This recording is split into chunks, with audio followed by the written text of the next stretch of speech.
بسم الله الرحمن الرحيم. بسم الله الرحمن الرحيم. الحمد لله رب العالمين وبه نستعين على أمور الدنيا والدين وصلى اللهم على سيدنا ونبينا محمد. waxaan doonayaa maanta inaynu ka hadlo maalmahan baa arrimaha taagnaa ee Soomaaliland ka taagnaa ay ka mid tahay sharcigii oo ay xukuumaddii oo madaxweynuhu horeeyaa hawl yareysatay ama ka talaabsatay sidoo kale arrimaha doorashooyinka iyo arrimaha dhaliyay muranka ee xadgudubyada iyo gacan dhaafka ay ku hayso xukuumaddu hay'adihii kale iyo dhaqdhaqaaqadii kale sida baarlamaankii iyo garsoorkii ayaan doonayaa inaan wax ka tilmaamo. waxaan leeyahay madaxweynuhu sharciga ayuu madaxweyne ku yahay hadduu sharciga ka talaabsado ixtiraam waayo dastuurka xeerarka dalka uu yaala ku tunto yeelan maayo maamuus madaxweyne waxaanay tahay inay hay'adaha sharcigu ee loogu talagalay inay ku soo dabaalaan sharciga inay sharciga hor keenaan oo ugu yeedhaan ayay tahay. waxaan leenahay Soomaalidu waxay tiraahdaa geela duqdiisu durdurisay aarankiisu muxuu yeelayaa haddii madaxweynihii dalka u sareeyay sharciga ixtiraam waayo maxaa laga filayaa bulshada shacabka guud ahaan iyo xisbiyada mucaaradka ma iyagun baa ixtiraamaya waa arrin runtii la yaab leh aad u la yaab badan. waxa aynu ognahay Soomaaliland dunidu ma ictiraafsana waxaase dunidu inagu ixtiraamtaa xeerarka iyo dastuurka aynu dhiganay iyo dawladnimadaynu dhisanay haddii waxa aynu dhisnay la ixtiraami waayo waa yaabe sidee dunidu inoo aqoonsanaysaa dawladdu inoo aqoonsanaysaa sida karaamada dawladnimo u yeelanayna nintiisii isba ixtiraami waayo mid kale ictiraafaysa mid kale ogolaanaysa mid kale ixtiraamaysa. waxaanu leenahay madaxweynaha iyo xukuumaddiisa sharciga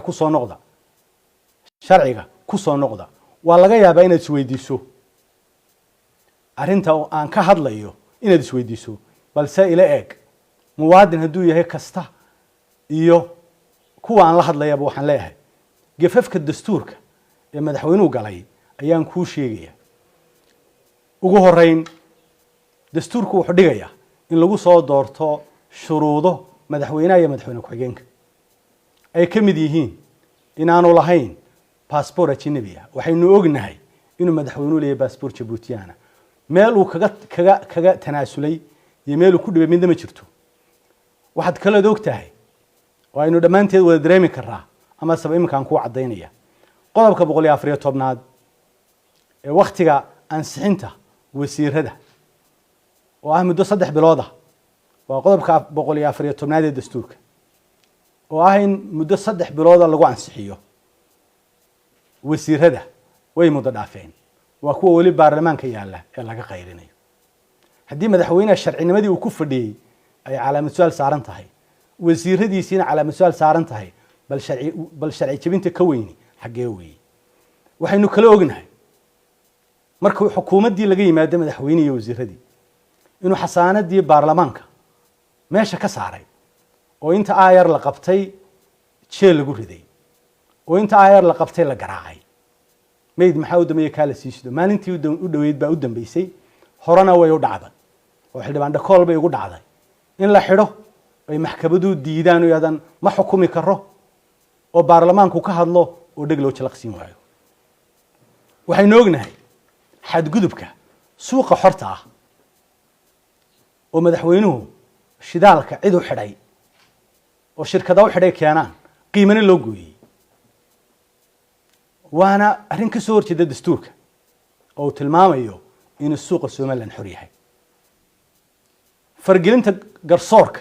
ee uu madaxweynuhu ku talaabsaday waxa ku cadeynaysa maalintii dhaweed oo ka hadlayay arrinta baarlamaanku ku muransanaa ee maxkamadda qaarkood u gudbiyeen oo sharcinimadeeda iyo sharci daradeeda maxkamadda laga sugayo madaxweynuhu isaga xukunkeedii sii gaadhay waana arrin aad u qaldan in madaxweynuhu ka hadlo arrin maxkamad taala. waxaynu ognahay dawladaha hoose oo dastuurkuna xusay xeerka gobolada iyo maamulka gobolada iyo degmooyinkuna uu qeexay hanaanka u fadhiisanayaan iyo hanaanka loo maamulayo. waxaynu ognahay fargelintii lagu sameeyay Gabiley iyo dalka oo dhan ilaa ma fariisan kartaan iyagoo aqlabiyada ay soo gudbiyeen dhag loo jalaqsiin waayay loo afduubay inuu meerku kali taliyo waxa miisaaniyada hadda hortaala la sheegay oo xildhibaanadii soo tabiyay hadda hortaala baarlamaanka golaha wasiirada ka soo gudubtay golihii lahaa ee deegaanku mu ansixin waana qeyr dastuuri waa qeyr sharci waxaynu ognahay faragelinta baarlamaanka ee dhacdadeedu qoyan tahay hadalkeedu qoyanaa weerarka laga soo maleegay madaxtooyada ee ahayd xeerkii madaxweynuhu soo celiyay ee uu 3 page waraaqda soo raaciyay ee uu sheegay inay dastuurka ka hor imanayo inuu xeerarka dalka uu ka hor imanayo ayuu haddana baarlamaankiisii xildhibaanadiisiina soo abaabulay xukuumadna soo abaabulay oo ku soo abaabulay baarlamaanka isagoo faragelinaya oo aakhirkii ay gaadhay cariyo wir iyo in xabadi ka dhacdo arintaasu waa faragelin madaxweynaha waxaan arkay isagoo ka galgalanaya falaari gilgilasho kaagama hadho aan leeyahay madaxweynaha waxa ku cadeynaya xeerkay ka hadlayaan xeerarka la midka ah bal hadda kana ileeg xeerka tamartu waa xeer baarlamaanku gudbiyay labada goloba madaxweynuhuna saxaxay waxa xeerka tamarta la ansixiyay 3 abriil 2018 markaasuu madaxweynaha joogay waxaana lagu ansixiyay baarlamaanku ansixiyay 61 cod waxaana ay gudbiyeen madaxweynaha markii labada golob ansixiyay golaha guurtigu wuxuu isna ku ansixiyay 58 cod waxay muuqataa labada golob inay ku ansixiyeen in ka badan 3 meelood oo 2 meelood ama 2/3 majority taasoo uu dastuurku dhigayo dib looma celin karo xeerka noocaas waa inuu madaxweynuhu saxaxa arinta noocaas madaxweynuhu wuxuu damcay inuu dib u soo celiyo sida xeerkanba uu soo celiyay sidoo kale golaha wakiiladu wuxuu 19 Juun madaxweynaha u diray warqad dib u celin ah oo madaxweynaha ku farayo in aanay u banaanayn inuu wax ka bedeliyo kaabis ku sameeyo xeerka oo aan dhaqan gelin wuxuuna ku lifaaqay jawaab celin sharci ah muddo 27 cisho markuu madaxweynuhu xeerkaas hayay wuxuu dhaqan gelin ku sameeyay ama uu saxay 9 Juun 4 maalmood muddo kadib ah wuxuu madaxweynuhu dib ugu soo celiyay xeerkii oo uu sheegay inuu wax ka bedel iyo kaabis ku sameeyay wuxuuna soo bedelay qodobo badan oo xeerkaas ah bal u fiirso 27 maalmood ba xeerkaas yaalay waa laba qaladood sharci mar xeer uu ku gudbiyay labada gole in ka badan 2/3 majority ayuu dib u soo celiyay isagoo aan dhaqan gelin markii dambana markii ku horeysayna baan leeyahay 27 cisho uu la yaalay inta muddada uu yaalay iyadoo ay cayn ka tahay ayay maantana waxay ku doodayaan muddo dhaafin marka waxaan leenahay xeerarku waxa loo eegaa waqtiga la saxay ee waqtiga ay waraaqa la soo qaado looma eego waxaanaynu soo saari doonaa xeerar badan oo noocaas oo kala ah hadii loo baahdo oo cadeyno ah in waxa la ictibaarinaya ama la eegaya uu yahay goorta xeerka la saxay sida dastuurku tilmaamayo ee aan ahayn goorta waraaqa la qaaday goorta waraaqa la qaaday waa arrin maamul ee xafiiska kale la geeyay waxa sidaas la mid ah aan tilmaamaynaa xeerarka kale oo madaxweynuhu ku tuntay xeerka kala xadeynta nidaamka xukuumadda iyo hay'adaha madaxa banaan ee nambarkiisa la yiraahdo 17 2015 wuxuu cadeynayaa magacaabida wasaaradaha iyo hay'adaha madaxa banaan gaar ahaan wasaarad walba wuxuu sheegayaa magaca iyo nidaamka ay leedahay hay'adahan dawliga waxay leeyihiin hanaan sidii xeerka loo sameeyay hanaan loo raaco iyo magac bixin iyo eray bixin bay leeyihiin sharciya wuxuu doonana madaxweynuhu ku talaabsada maaha oo xeerkii jiray ee dhaqan galay ee labada gole ansixiyeen inuu digreetadiisa ku buriyo maaha waana sharci darro aan xuso qaar kamid ah iyadoo xeerku dhigayo oo uu sheegayo wasaaradda maaliyadda مثلا tusaale ahaan madaxweynuhu wuxuu ula baxay wasaaradda horumarinta maaliyadda meel sharci kaga ma sugna wasaaraddu magac bay leedahay waxa uu xeerku ugu yeedhay wasaaradda caafimaadka madaxweynuhu wuxuu la baxay wasaaradda horumarinta caafimaadka isagoo aan xeerka eegin wuxuu xeerku ugu yeedhay wasaaradda beeraha wuxuu madaxweynuhu ula baxay wasaaradda horumarinta beeraha midna muu eegin xeerku wuxuu ugu yeedhay wasaaradda biyaha muusena wuxuu u bixiyey wasaaradda horumarinta biyaha u fiirso marka madaxweynihii aynu niri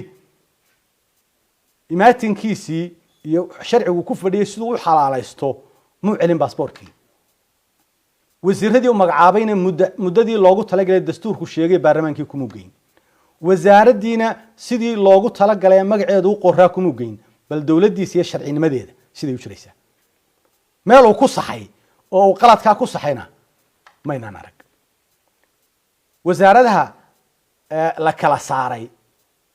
maalan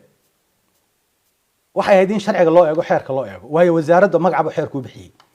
haddii laba wasaarood laga dhigayo waa in xeerkii lagu noqdo oo sharciga dib loo eego wasaaradda deegaanka iyo horumarinta reer miyigu waxay wasaarad sidaa u dhisan wuxuu u kala saaray wasaaradda deegaanka iyo wasaaradda horumarinta miyiga ee reer miyiga meel ay ku qoran yihiin xeerka kaga qoran yihiin ma jirto xeerkanuna waa xeerkii aasaaska xukuumadda iyo kala xadaynta hay-adaheeda lamaba eegin leanna waxaan la siinayn xeerarka iyo dastuurku muhiimadda ay lahaayeen baan madaxweynaha mala uba qorshaysnayn xeerka doorashooyinka ayaa isaguna xadgudubkaa la mid ah awgeedeen qayladii ka dhacday markii xubnaha komishinka la magacaabayay iyo sidoo kale xubinta agaasimaha guud oo magacaabay oo tilmaamaysay in yani shaqaalaha komishinka ay u xushaan si madax bannaan laakiin se madaxweynuhu ka soo magacaabay madaxtooyada iyadoo taa ay arkayaan bay mucaaradku doorashada ku galeen bal si doorashaduna ay u galaan oo aanay caqabad ugu noqon laakiin se sharci darradu waxa weeyaan ma xalaalaynayso waxaa taagan isaguna qayladiisu xeerka la yidhaahdo number 14 ama law number 14 bal u fiirso wasiirka warfaafintu wuxuu yidhi xeerka wuxuu yidhi ururadu way furan yihiin madaxweynaha ka daba hadlayo wuxuu yidhi 13 May ayaa ururada la furaya waa labadooda isku khilaafay waa xukuumaddii wasiirkii oo la magac afka madaxweynahan ku hadlaya iyo madaxweynaha baa isku khilaafay midna wixii iminkay furan yihiin qofkii doonana uu furan karaa madaxweynuhu wuxuu 13 May baa la furi karaa marka la eego xeerka dhaqangalka ah ee 2012 la dhaqan galiyay iyo kan iminka qabyada ah labaduba way ka duwan yihiin sidaa laakiin se madaxweynaha wasiirku umay aabayeelin umay eegin waa 26 June ayuu dhigayaa maxaa yeelay 26 December bay ka dhacaysaa ruqsaddu xisbiyada 6 bilood baana laga jaraya saasaan xeerku oranaya 6 bilood ka hor buu oranaya marka la diiwaan gelinayo way waxaana u hadhay doorashadii ku tartami lahaayeen oo December oo doorashada madaxweynaha ka dambaysa waana halka la isku hayay leeyahay doorashadii annagu ka hadlamayno ninkii uu fadhiyowba ururada la furi maayo ka hadlamayno laakiin se ninkii doonayo 26 June 2022 ama 2022 u soo diyaar garow xilligaasi diiwaan gelintu taala tartankooduna waa December 26keeda marka hadaa doonayso labada xeerba saasa ku qoran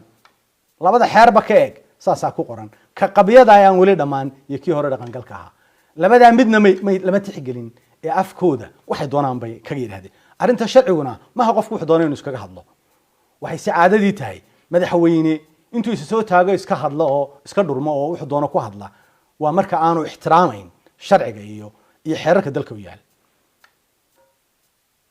hadii madaxweynuhu qarda jeexay oo wadadii ka baxay oo doonayo inuu dikrotooyin ku maamulo dalka de ka yeelimayno waxaanu leenahay didibsoo dib u joog ka yeelimayno waxaanu ugu yeedhaynaa hay'adaha ama garsoorka ama baarlamaanku inay sharciga hor keenaan waxaan sharci jabinta ah ee uu ku talaabsaday in hay'ada xaq u leeyahay sharciga ku hor keenaan waxa wax lala yaabaa in madaxweynuhu ka hadlo farmaajo oo ku ceebeeyo wuxuu isagu sameeynayo Soomaalidu waxay tiraahdaa maroodigu takarta ku taagan ma arkee ta ku taagan ka kalo arka carabtuna waxay tiraahdaa la tanhi khuluqan wa ta'ti mithla caado iyo dhaqan ha reebin waad la timaado isagii oo kale ceebun calayk ama caarun calayk yani wuxuu kugu yahay ceeb marka waxaa leenahay madaxweyne waxa aad dadka kale ugu doolaanayso ka naqdiyeyso ee ku maagayso dee adiga yaan lagugu arki adiga baan ku leenahay sharcigii waa kan dastuurkii iyo xeerarkii adigoo taa sameynaya cid kale u doolaalaato waa horta gudaheena iyo gurigeena ma saxana intaana cid kale u gudbin waa ka soo horjeednaa in hadday tahay ta Soomaaliya iyo hadday tahay teenaba cid kastoo sharciga ku tumato waan ka soo horjeednaa macnaheedu maaha inaanu farmaajo raali ka nahay farmaajo anaga nama khuseeyo dalkan nama maamule dalkiisu maamula laakiinse waxaanu leenahay hadduu sharciga ku tuntay adiguna waad ku tumatay hoos u ekaaga ugu dambayn dadka reer Soomaaliland waxay soo mareen marxalad kala duwan gumaysigii bay soo mareen oo way diideen heeriyada gumaysiga cidina way sunduulan kari weyday waxay soo mareen dictatorkii iyo dawladdii rejiimkii militariga ahaa way diideen inay duleystaan waxay soo mareen waqti ay dayday iyo inanka qoriga sita u gacan gasho oo u taliyo oo aqligu talin waayo oo qorigu taliyo oo ay fawdo iyo dayday gasho way ka soo gudbeen waxaanay muddo ku qaadatay in intii aqliga lahayd taliso oo ay aqligii banaanka u soo baxo maantana waxay maraysaa marxalad la leeyahay kuwii talada hayay waa sharciga u jooga way ka gudbi doonaan waxaan leenahay dadka reer Soomaaliland wixii aan sharci ahayn diida xaq leeyahay kuma laha anana waanu diideynaa wax kastoo aan sharci ahayn mana aqbali doono